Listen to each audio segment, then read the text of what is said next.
പരിശുദ്ധ പിതാവ് ഫ്രാൻസിസ് പാപ്പയെ റോമിലെ ജെമല്ലി ആശുപത്രിയിൽ പ്രവേശിപ്പിച്ചതു മുതൽ അദ്ദേഹത്തിന്റെ രാജ്യവുമായി ബന്ധപ്പെട്ട പല അഭ്യൂഹങ്ങളും പ്രചരിക്കുന്നുണ്ട്. അദ്ദേഹം ആശുപത്രിയിലേക്ക് പോകുന്നതിന് മുമ്പ് തന്റെ രാജ്യവുമായി ബന്ധപ്പെട്ട ഒരു കത്ത് കൈമാറിയിട്ടുണ്ട് എന്നതാണ് പ്രചരിക്കുന്ന ഒരു പ്രധാന അഭ്യൂഹം. എന്നാൽ ഇതിന്റെ വാസ്തവം എന്താണ്?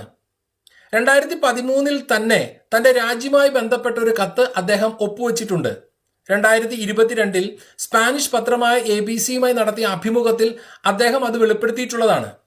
2013 പാപ്പാ സ്ഥാനത്തേക്ക് താൻ തിരഞ്ഞെടുക്കപ്പെട്ട അതേ വർഷം അന്ന് വത്തിക്കാൻ സ്റ്റേറ്റ് സെക്രട്ടറി ആയിരുന്ന കാർഡിനൽ ബെർട്ടോണയ്ക്ക് ഒരു കത്ത് കൈമാറി.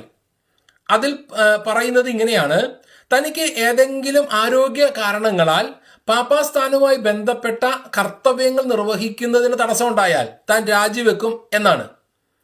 പരിശുദ്ധ പിതാവ് ഫ്രാൻസിസ് പാപ്പായ്ക്ക് മുമ്പും പല പാപ്പമാരും ഇത്തരണത്തിലുള്ള കത്തുകൾ കൈമാറിയിട്ടുണ്ട്.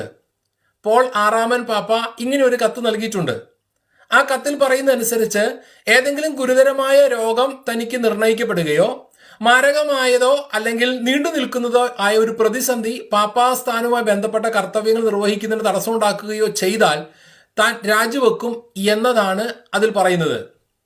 എന്നാൽ ഇപ്പോൾ പരിശുദ്ധ ഫ്രാൻസിസ് പാപ്പ രോഗബാധിതനായി ആശുപത്രിയിലായിരിക്കുന്ന ഈ സാഹചര്യത്തിൽ ഈ അടുത്ത ദിവസങ്ങളിൽ രാജിവെച്ചു എന്നുള്ള തരത്തിൽ അല്ലെങ്കിൽ രാജിക്കത്ത് നൽകി എന്നുള്ള തരത്തിലൊക്കെ പ്രചരിക്കുന്ന വാർത്തകൾ അടിസ്ഥാന വിരുദ്ധമാണ്. പരിശുദ്ധ പിതാവ് രോഗബാധിതനാണെന്നും അദ്ദേഹത്തിന്റെ നില ഗുരുതരമാണ് എന്നുമുള്ള വാർത്തകൾ വത്തിക്കാൻ സ്ഥിരീകരിക്കുന്നുണ്ട്. എന്നാൽ തന്നെ അദ്ദേഹം സന്തോഷവാനും സുബോധവാനുമാണ് എന്ന് വത്തിക്കാൻ അടിവരയിട്ട് പറയുന്നു. മാത്രവുമല്ല, അദ്ദേഹം ആശുപത്രിയിൽ അഡ്മിറ്റായ ആ ദിവസം മുതൽ തൻ്റെ കർത്തവ്യങ്ങൾ തൻ്റെ സഹപ്രവർത്തകരോടൊപ്പം അദ്ദേഹം നിർവഹിക്കുന്നുണ്ട്. കൂടുതൽ ഗുരുതരമായി കിടന്ന ഒരു 3-4 ദിവസം ഒഴിച്ച് ബാക്കി എല്ലാ ദിവസവും അദ്ദേഹം തൻ്റെ കർത്തവ്യങ്ങൾ നിർവഹിച്ചിരുന്നതായി വത്തിക്കാൻ വെളിപ്പെടുത്തുന്നുണ്ട്. ഇന്നലെ ഏറ്റവും പുതിയതായി പുറത്തു വന്ന പത്രക്കുറിപ്പ് പ്രകാരം അദ്ദേഹം ഇന്നലെ മുതൽ വീണ്ടും അദ്ദേഹത്തിന്റെ ഔദ്യോഗിക കർത്തവ്യങ്ങൾ നിർവഹിക്കുന്നത് പുനരാരംഭിച്ചു. മാത്രവുമല്ല, പരിശുദ്ധ പിതാവ് ഒരു അജപാലകനാണ്, മാത്രവുമല്ല ഒരു ഇടയനാണ്, ഒരു അപ്പനാണ്. ഈ അപ്പൻ എന്നുള്ള സ്ഥാനത്ത് നിന്ന് ഗാസയിൽ വേദന അനുഭവിക്കുന്ന പ്രത്യേകിച്ച് അവിടുത്തെ ഏക കത്തോലിക്ക ദേവാലയത്തിലെ വികാരിയച്ഛനുമായി ഇന്നലെ സംസാരിച്ചു എന്നുള്ള വാർത്ത വത്തിക്കാൻ ഔദ്യോഗികമായി അറിയിച്ചിട്ടുണ്ട്.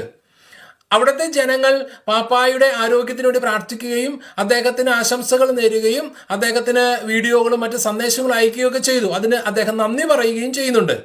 അപ്പോൾ അദ്ദേഹം ആരോഗ്യപരമായ കുറച്ച് കാരണങ്ങളുണ്ടെങ്കിലും അദ്ദേഹം മെന്റലി ഫിറ്റാണ് എന്ന് വേണം നമുക്ക് മനസ്സിലാക്കാം. അതോടൊപ്പം അദ്ദേഹം തൻ്റെ കർത്തവ്യങ്ങൾ കൃത്യമായി നിർവഹിക്കുന്നുമുണ്ട്. അതുകൂടാതെ അദ്ദേഹം രാജിവെച്ചു എന്നുള്ള തരത്തിൽ പ്രചരിക്കുന്ന ഇത്തരം വാർത്തകൾ അടിസ്ഥാനരഹിതമാണ്. പ്രത്യേകം ശ്രദ്ധിക്കുക. അത് മാത്രമല്ല, അദ്ദേഹത്തിന്റെ മരണവുമായി ബന്ധപ്പെട്ട് പോലും പല വാർത്തകളും വ്യാജ വാർത്തകൾ പ്രചരിക്കുകയുണ്ടായി.